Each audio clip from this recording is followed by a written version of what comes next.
contrary to appearances, I am not a cantankerous old gentleman on the Handforth Parish Council. I am in fact the epitome of youth. Alistair McIntosh, Chief Executive at the moment, Housing Quality Network, welcoming you to this week's edition of First Things First, and I'm as optimistic as a snowdrop bursting through the winter gloom. Why is that? Finally, we've done something right. A nation that can't build a train line in England, can't build a ferry in Scotland, can't get hold of something as simple as PPE, finally gets something right. At last we've got something to cheer about. Well done to Scotland's rugby team. But that's not what I want to talk about. No, it's these vaccines. Yes, we couldn't get hold of the right PPE. That was terrible.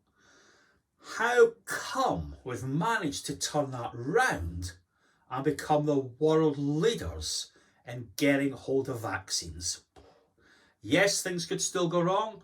Of course, we must make sure these vaccines are available to poorer countries. But what did we get right all of a sudden? Was it the vaccine task force? You look at the CVs, goodness me, what an incredible group of people. Bomb disposal expert, the person that's in charge of buying submarines for the British Navy, all came together to procure those vaccines. They scoured the globe for the right ones. They got the checkbook out. They made sure they were working with reputable firms and experts. Wouldn't it have been a lot better if we took that approach to Grenfell? Housing wouldn't be in the position it is today. I was reading an article, apparently we looked at over 120 possible vaccines, because there's no guarantee of success here. Shortlisted 23, finally went for 7, 6 of whom have either been approved or will be approved. Just an incredible hit rate. The polar opposite of the sort of procurement we hear revealed day after painful day at the Grenfell inquiry. Already, the government is talking about using the vaccine task force approach to other areas of public life. I mean, already they're talking about ripping up the previous NHS reforms that certainly didn't help the NHS. Is it the end of that penny-pinching austerity that led only to incompetence? And are we on the verge of achieving great things? Why not apply the vaccine task force approach to housing? Our problems, by comparison, are relatively simple. Cladding could be solved, could it not? We know what to do. Homelessness could be solved, we know what to do. And stigma could be solved, we know what to do. There is not an estate in the country that could not be made beautiful. We need to ditch this chop off a limb to apply some Botox to the lips approach to estate regeneration.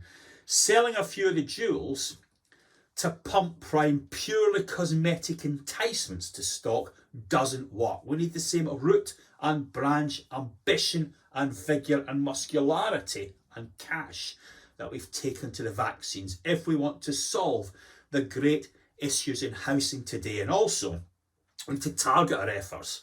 You'll have noticed that the dismal Help to Buy scheme is now being pilloried for helping people with incomes well over £100,000. Imagine if that elitist almost approach to rolling out the vaccines took place. The country would be in uproar. We're a changed place, aren't we? A changed country off this vaccine task force. Long may it continue. Egalitarian in the rollout, world leading in the procurement. Let's have some of that in housing and no more of the in due course. when resources permit, subject to legal advice, mediocrity that we have endured over the last 10 years. So the vaccine task force approach must be applied to housing, and moreover, let's put Jackie Weaver in charge of all of our meetings. Thanks for your attention, and I hope to see you next week.